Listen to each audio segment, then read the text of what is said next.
You're listening to the Summer Series, the best of Business Essentials Daily. Today's episode is brought to you by Mazars. SoundCartel. What's the key to success in business and in life? And can you do it before it's all too late? Matthew Michalewicz says yes. From SoundCartel, I'm Nicole Goodman, and this is Business Essentials Daily.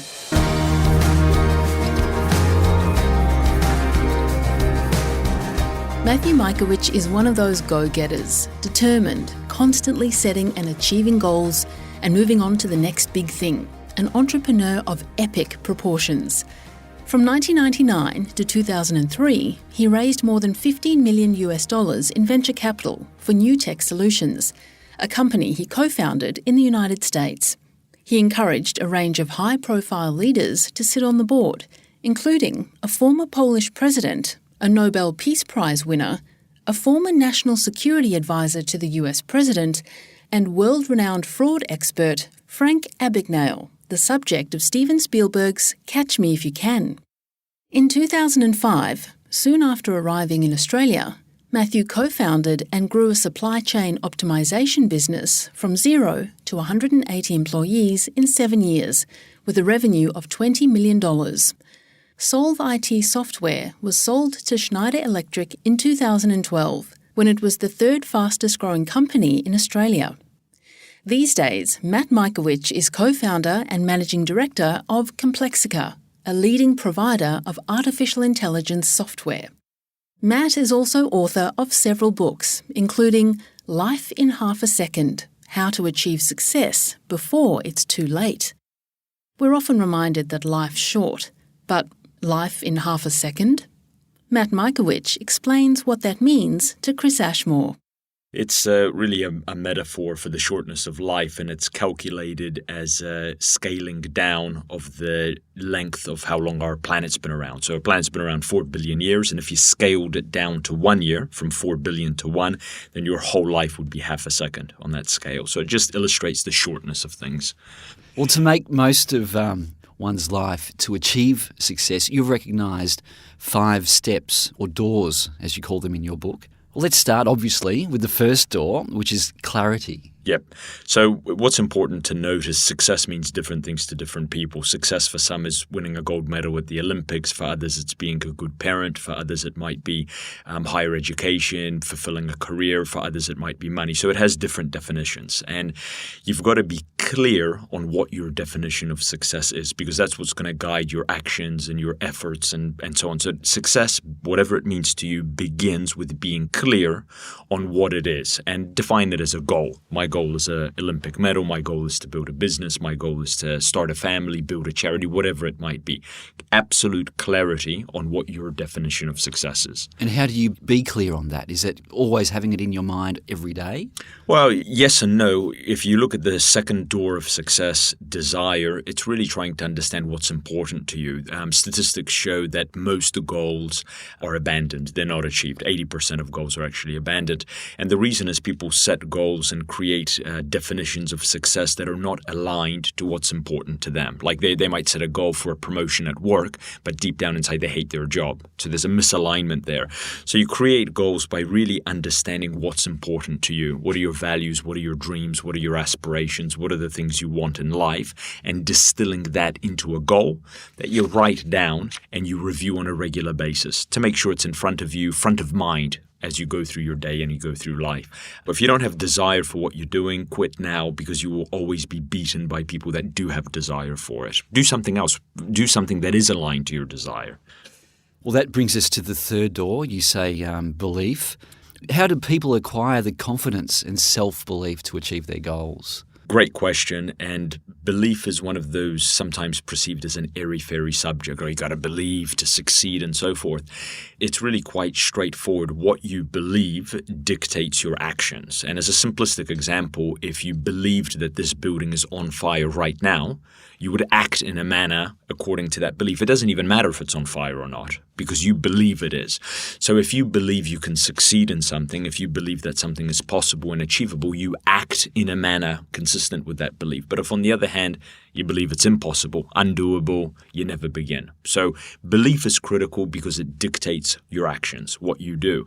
And how you change beliefs, or how really your beliefs are influenced, is none of us were born with any beliefs. No one came out of their mother's womb with a set of preconceived notions and beliefs, which means that your beliefs come from your environment. Everything you currently believe, every value you have and so forth came from your environment. So if you want to change your beliefs, you have to change your environment. Change who you spend time with. That's why parents move out of bad neighborhoods into good neighborhoods so their kids are in a better environment. Environment is everything when it comes to belief. But if you're setting your goals and later on your beliefs do change, does that mean your goals change? Absolutely. Your beliefs dictate your reality.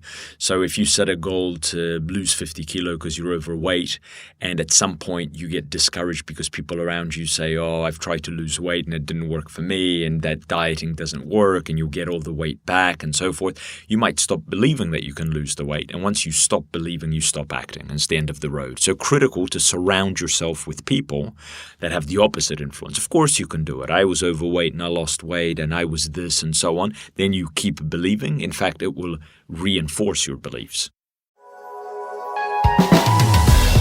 You know, Mazars have been a long-time supporter of SoundCartel, and now they're helping us bring you this podcast.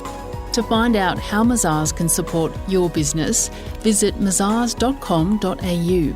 That's mazars.com.au.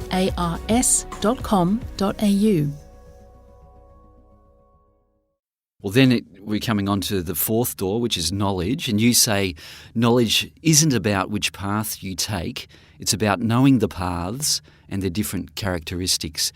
What do you mean?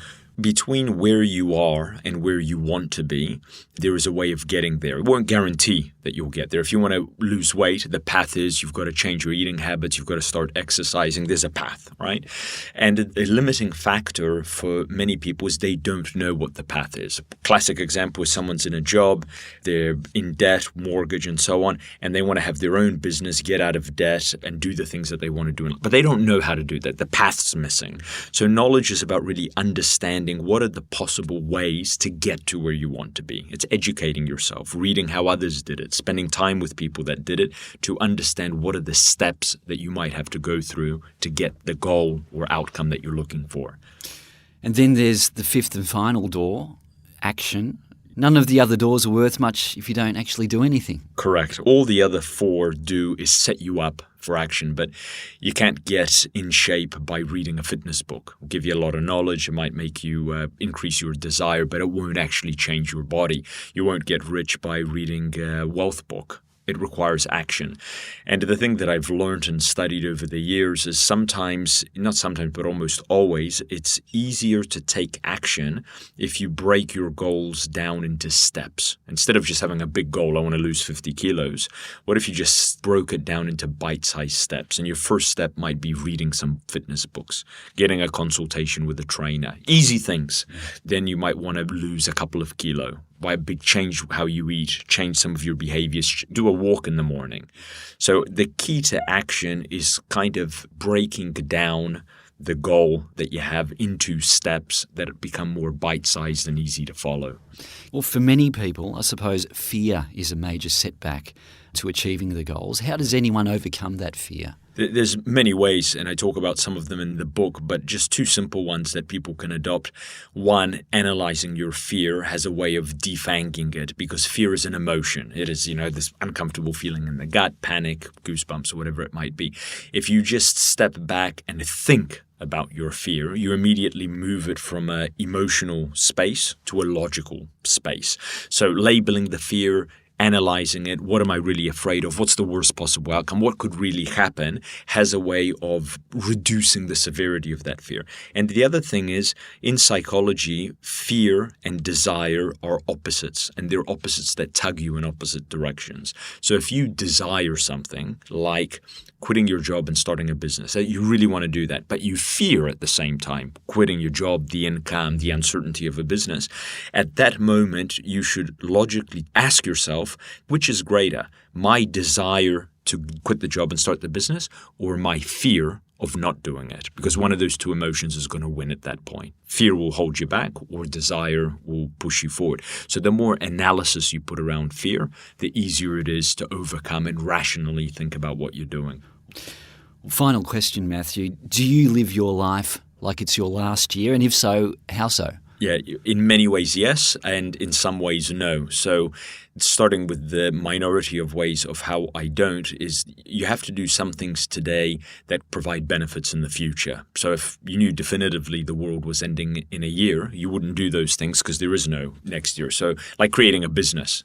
You wouldn't do this enormous amount of work for something that will mature in 4 or 5 years from now, because there is no 4 or 5. So there's those things that I do.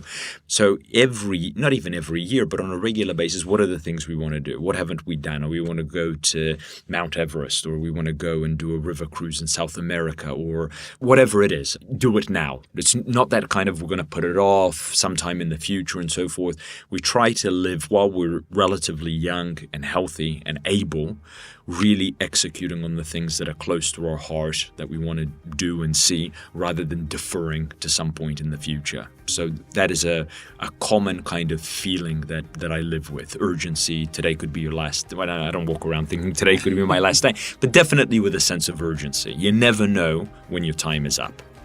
That was entrepreneur and Complexica CEO Matthew Michalewicz.